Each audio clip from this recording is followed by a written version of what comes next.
Ok, muy buenas tardes a todos, realmente doctor, compañeros que van a ver este video. Primero me presento, mi nombre es Carlos Enrique Benavides González, soy parte del grupo número 8 de microanatomía. En este caso vamos a encontrar explicando una cantidad de cortes. La clase práctica número 8 se titula Histología de las glándulas exócrinas y endócrinas.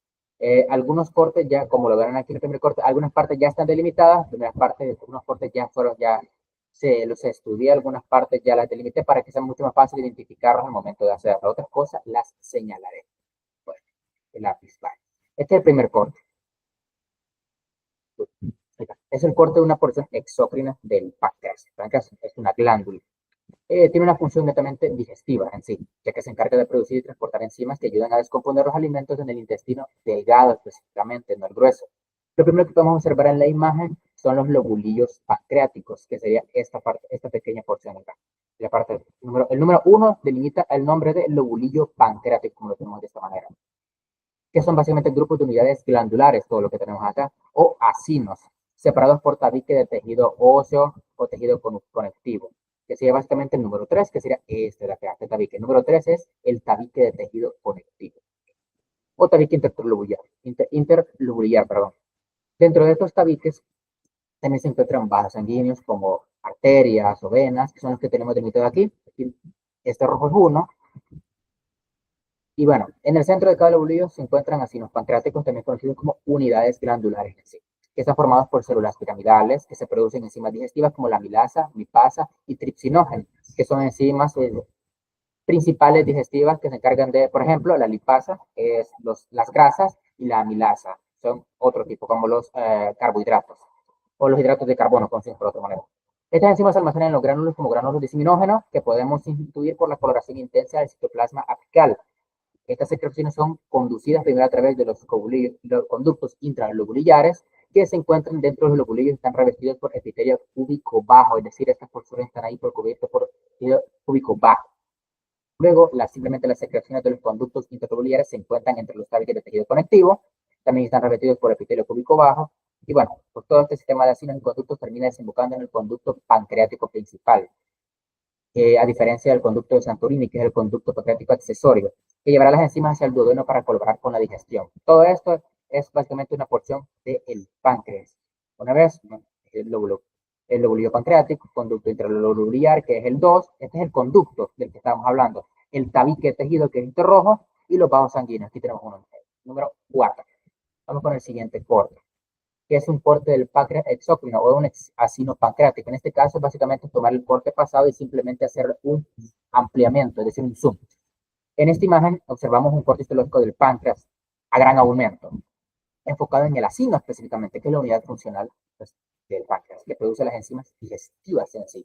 Lo primero que quiero destacar es que cada acino está formado por células epiteliales secretoras, también llamadas células acinares, que en este caso son de tipo seroso, es decir, secreciones de tipo seroso. Estas células tienen una fórmula un poco más piramidal, núcleo redondo y basal, y su citoplasma está teñido por forma intensa por la secreción de los granulos diseminógenos, que son muy sensibles a algunos tipos de tintes, que son puntos acidófilos rosados que vemos en el polo apical de cada célula. Es básicamente cada punto rosado son esos puntos. Bueno, los granulos diseminógenos contienen enzimas digestivas inactivas. Los granulos diseminógenos son el número 3, estos que tenemos acá delimitado. Aquí abajo, cada una de estas partes, me tomé la tarea de enumerarlas, y aquí abajo vamos a ver qué es la estructura. La numeración, estructura. El 1 podemos ver que son las células epiteliales secretoras, que son las que hablamos al principio, el acino glandular. Es todo este círculo que tenemos aquí, todo esto es la estructura, todo eso es un acino. Y los granulos diseminógenos son el 3 que tenemos acá. El 4 es el conducto intercalar, y de todo eso sería un acino pancreático. Y en el centro del acino podemos ver células centroacinares, ¿no? Que son estas de acá. Estos solamente son los núcleos, la célula en sí sería otra porción. Bueno, que marcan el inicio del sistema de los conductos. Estas células forman parte del conducto intercalar, que es el primer tramo del sistema de transporte que lleva secreción hacia los conductos grandes. Entonces, el trayecto es el siguiente. Las enzimas son producidas por las células acinares, liberadas hacia el conducto intercalar a través de las células centroacinares y luego transportadas hacia el conducto pancreático principal de Bursum, que es el que mencionamos en el corte anterior, para finalmente llegar al duodeno. Pasemos entonces al siguiente corte, que este tiene un poco de menos visibilidad. Bueno, este es el parenquima glandular o epitelio hepático. Parenquima o epitelio es toda la población de las células y grupos histológicos. Bueno, en el 1 tenemos un lobulillo hepático, esto que tenemos aquí como uno, esto aquí en el centro, muy poco visible, la verdad, es el lobulillo hepático. El 2, esto es un vaso, es una vena central, y el 3 es el espacio porta. Bueno, es toda esta porción de acá, que tenemos aquí es el espacio porta, pero solo le limitamos una pequeña porción de porta de acá. Aquí también podemos ver el espacio porta. Bueno, donde se distinguen claramente las estructuras del lóbulo hepático, ¿no? El lóbulo hepático es la vena central, ya la tenemos aquí, que es el número 2. Esta estructura aquí es la vena central, la cual drena sangre proveniente de los sinusoides. Los espacios porta, que todo esto de acá, 3, esto de acá, los espacios porta, todas las estructuras son espacios porta, están conformados por la tríada portal, rama de la arteria hepática, rama de la vena porta y el conductilo biliar. Entre la vena central y los espacios porta se distinguen cordones celulares o epiteliales hepáticos. En conjunto, toda esta organización, todo esto corto, lo que representa es la organización que permite la función del sistema del hígado, filtrar sangre, metabolizar nutrientes, detoxificar sustancias y simplemente producir la bilis. Siguiente corte sería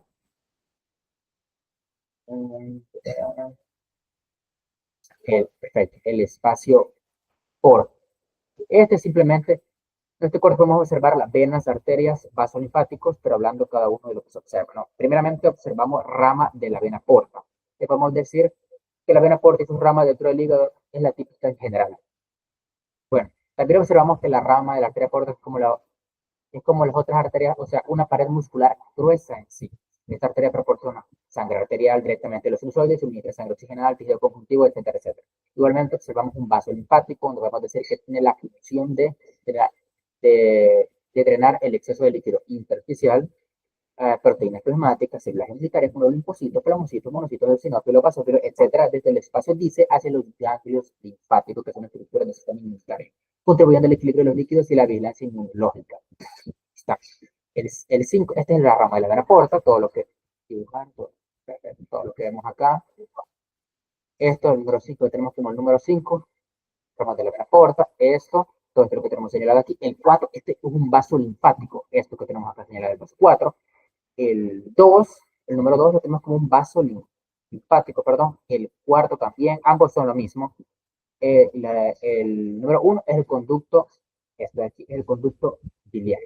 Siguiente corte, que serían los cordones epiteliales hepáticos o sinusoidales. Bueno, comenzamos por su estructura. El 1 son los hepatocitos, es decir, estos son sus núcleos, no es el propio hepatocito. Hepatocito sería todo esto, toda la estructura que vemos aquí en el corte. Esos son los hepatocitos, que son unidad funcional del hígado, ¿no?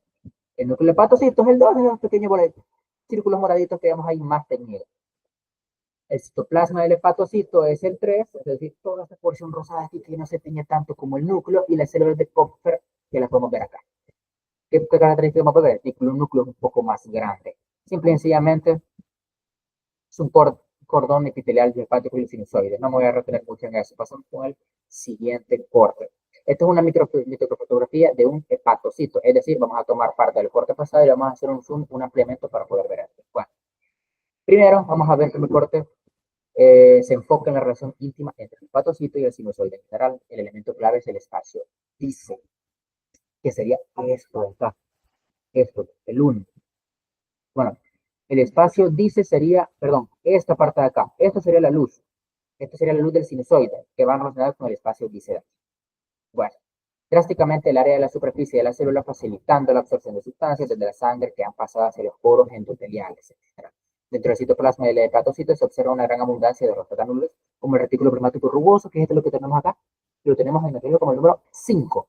Esta estructura es larga, la que tenemos acá, es un organelo de la célula. Recordemos que el retículo plasmático rugoso es finalmente como una red de túbulos para nutrir el núcleo de la célula en general. Tenemos también mitocondrias, porque este tipo de estructuras requieren bastante energía, y principalmente organelos para proporcionar energía son los mitocondrias. El 4, mitocondria. Tenemos los glándulos de glucógeno, como el número 3, que serán estos aquí, estos pequeños gramos delimitados. El número 1, que lo tenemos aquí, es la luz del sinusoide, todo esto de acá. Y el número 2, esta pequeña porción de acá, es el espacio dice. Pasando al siguiente corte, sería un corte histológico de la vesícula biliar o las vías biliares extrahepáticas. Bueno, aquí tenemos 1, 2, 3, 4 estructuras que ya he delimitado anteriormente. La vesícula biliar es un saco sensible. La vesícula biliar simple y sencillamente se encarga de almacenar la bilis, ¿no? generalmente 50 ml. La vesícula biliar es un derivado secundario del intestino embrionario. En el corte que podemos ver, también podemos ver mucosa, que sería esto de acá. El número 3 lo tenemos como la mucosa, esto. Esta es la mucosa. ¿Y qué es la mucosa? Tejido epitelial con tejido conjuntivo. Pero el número 2 lo tenemos como la lámina propia, que es toda esta pequeña porción de acá. Y por último, la capa muscular externa, la tenemos delimitada aquí, se nota ver un poco, todo esto rojo. Todo esto es muscular, es la capa que lo sostiene parte de atrás. Y el número 1 es la luz de la vesícula en sí. La vesícula biliar, a pesar de su origen como un divertículo, es derivada del intestino, de la parte proximal en sí, carece de muscular de la mucosa y de la submucosa en sí. Vamos con el siguiente corte. El siguiente corte es una microtrofia. Perdón, el siguiente corte es un corte sagital de la hipófisis. Bueno, en este corte, como digan, me centré en tres estructuras. El tallo, que es esta porción de acá. El número 1, las fibras nerviosas, que son las que tenemos acá, que son fibras nerviosas a opciones amielínicos del hipotálamo pertenecientes al tracto hipotálamo hipófisis. El 3 lo tenemos delimitado como vasos sanguíneos, simplemente. Embriológicamente, la hipófisis deriva de la bolsa rápida, que es una extensión de la cavidad bucal en el desarrollo. Y la neurohipófisis deriva de una yema del tercer ventrículo, es decir, el infundíbulo. Y la hipófisis pues, anterior de un sistema vascular, mientras que la hipófisis posterior está irrigada por una arteria que tiene la vena medialmente, la cual sus hormonas pasan directamente hacia la circulación general. También no hay mucho sobre este corte, tenemos solamente un corte sagital, pues también podemos destacar los vasos del sistema portohepático que se observan como espacios circulares o alargados llenos de eritrocitos. Siguiente, vamos con el siguiente corte, que tiene una gran cantidad de grupos celulares, de hecho básicamente solo serían 3. Este es un corte de la parte distal, es que es parte de la hipófisis, pero anterior, porque tenemos la hipófisis anterior, posterior, etc. Tenemos las células basófilas, acidófilas, cromófilas, cada una diferenciada por la letra. Las acidófilas, las basófilas, perdón, las tenemos con la letra P, son todas estas de acá. Basófila, basófila, basófila, basófila también. Ya podemos distinguir que el núcleo tiene porciones celulares diferentes, por lo cual se tiñe de una forma un poquito más oscura. Las células acidófilas son amarillos. Estas que tenemos aquí, todo esto es una célula acidófila. Un núcleo, célula acidófila, célula acidófila, célula dactilófila, todas estas amarillas. Todo lo que más aquí son células acidófilas. Son estas que tenemos aquí. Y por último tenemos las células cromófobas, que son las de la letra C, estas verdes, que casi no se delimitan cuando está aquí, es una, esta de tanto aquí es otra. Pasemos con el siguiente corte. Este corte es un corte de la neurohipófisis a mayor aumento. ¿Qué podemos destacar básicamente de este corte? Son las fibras nerviosas, perdón, observamos la neurohipófisis o la pars nerviosa a mayor aumento que corresponde a la parte posterior de la hipófisis. El anterior corte, este fue de la parte anterior, estamos con la parte posterior. Está compuesto primeramente por fibras nerviosas, piticitos o los cuerpos de Herring. Que los cuerpos de Herring serían eso de acá, los número 1 que tenemos. Estos no los tenemos numerados, pero son lo mismo. Son lo mismo. También las fibras nerviosas son prolongaciones de las neuronas del hipotálamo y su función es transportar hormonas, oxitocina o vasopresina hasta la hipófisis. Y los cuerpos de Herring son pequeñas acumulaciones donde se almacenan estas hormonas, es decir, vasopresina y oxitocina se van a almacenar en estas estructuras, las que tenemos delimitadas con rojo. Bueno, y los piticitos, que son células gliales modificadas que brindan soporte estructural, aunque no tienen una función secretora en sí, más que todo de soporte, pero no de secreción. Y la función principal de la neurohipófisis es almacenar, liberar oxitocina, vasopresina, regulan el equilibrio del agua y la presión arterial en parte en la lactancia y su importancia radica que mantiene el equilibrio interno del cuerpo y participa en procesos vitales como la hidratación y la reproducción. Vamos con el siguiente corte, que es un campo microscópico de la glándula tiroides. En este corte observamos glándula tiroides, es una glándula endocrina ubicada en la base del cuello, por decirlo de alguna manera, formada por dos lóbulos, por un istmo. Histológicamente esto comporta por múltiples folículos tiroideos. Los folículos tiroideos son los que tenemos en el número 1. Esto es un folículo, esto es un folículo, esto es un folículo, esto es un folículo, folículo. Perfecto. El número 2 lo tenemos como coloide. Coloide es un producto de secreción de células foliculares. El coloide, aquí está, coloide, hay una expresión de coloide, por eso tiene un tinte un poco diferente. El epitelio que rodea cada folículo está formado por células foliculares encargadas de producir hormonas T3 y hormonas T4. Bueno, entre los folículos, las hormonas parafoliculares o células C, que son las 3, estas de acá, son las células foliculares, toda esta porción que tenemos señalada aquí, y las células parafoliculares, estas aquí, que tenemos señalada con el número 4. Algo importante recalcar es que un mal funcionamiento puede causar enfermedades como el hipotiroidismo o hipertiroidismo. Vamos con el siguiente corte, que es un campo microscópico ahora, pero de la glándula para tiroides igual. Es como hacer un zoom técnicamente. En este necesitamos dos tipos de células principales, dos grupos de células, que es las células principales y las células oxígenas. Las células principales son estas que tenemos, estas pequeñas moraditas. Estas son sus núcleos, las células una porción un poco más grande. Y las dos son las células químicas, que son estas de acá. Acá sale un poco, que son polimorfonucleares. Bueno, las células principales son las más numerosas, que son las que tenemos como número 1 en esta porción de acá. Bueno, solo señalé dos, pero están revestidas por todo el tejido del corto, ¿no? Función, secretan PTH, que es la hormona paratiroidea que aumenta el calcio en sangre. Y las células oxígenas, que son un poquito más oscuras, por ejemplo, aquí podemos delimitar otra, aquí podemos ver otra, si se ve, aquí hay otra arriba, y esta otra porción, aquí está otra, son más oscuras que las principales. Estas son más grandes, citoplasmas un poco más rosadas pero oscuros, y eosinófilos son menos abundantes y empiezan desde la infancia alrededor de los 6 a los 7 años. La glándula está envuelta en una cápsula de tejido conjuntivo fino que envía tabiques delgados hacia el interior. Todo este sistema muscular permite la rápida liberación de PTH hasta la sangre. Pasemos al siguiente corte.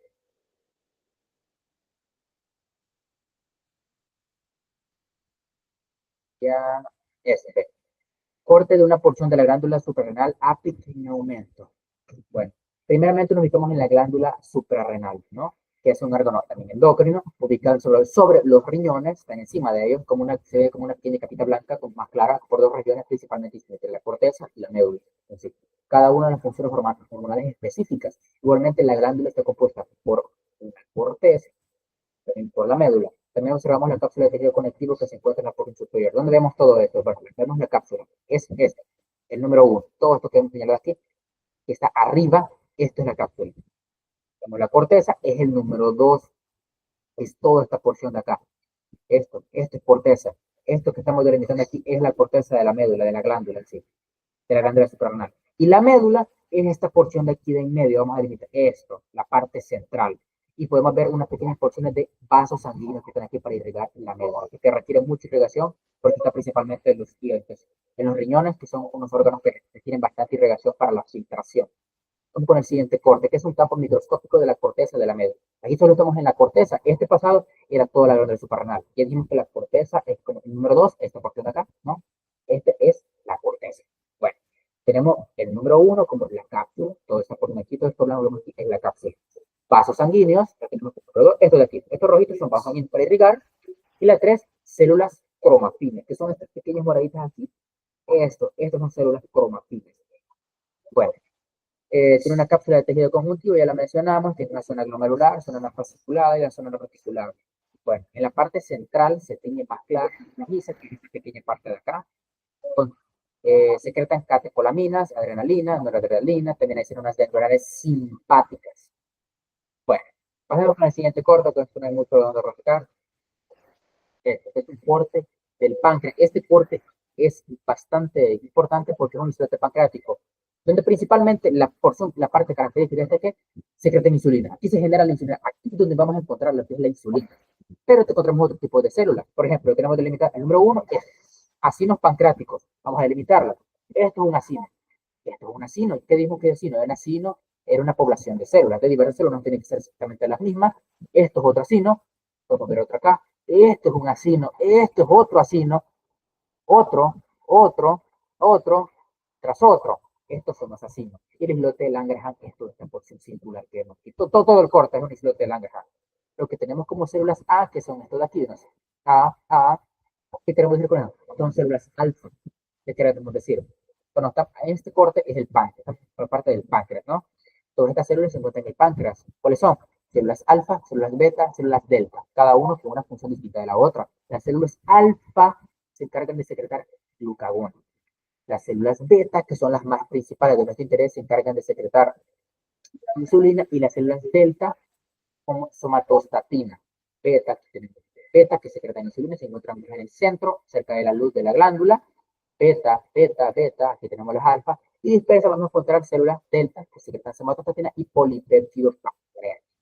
Bueno, que podemos decir, polipéptidos pancreáticos son bastante numerosos, se encuentran dispersos entre el porte, entre la periferia de los islotes, secretan polipéptidos pancreáticos, que es una hormona que regula la secreción exógena del páncreas y la motilidad del tubo digestivo, modulando así la actividad de los enzimas pancreáticos, que nos enseñan todos y cada uno de estos portos, todos, que llevan una secuencia, uno siendo contraparte del otro, pues simplemente la composición histológica y celular de lo que es el páncreas para poder comprender un poco más histológicamente, también embriológicamente y funcionalmente lo que es las glándulas exógenas y endógenas compuestas del cuerpo. Esto ha sido todo por mi participación. Les agradezco mucho por prestar atención. Muchas gracias.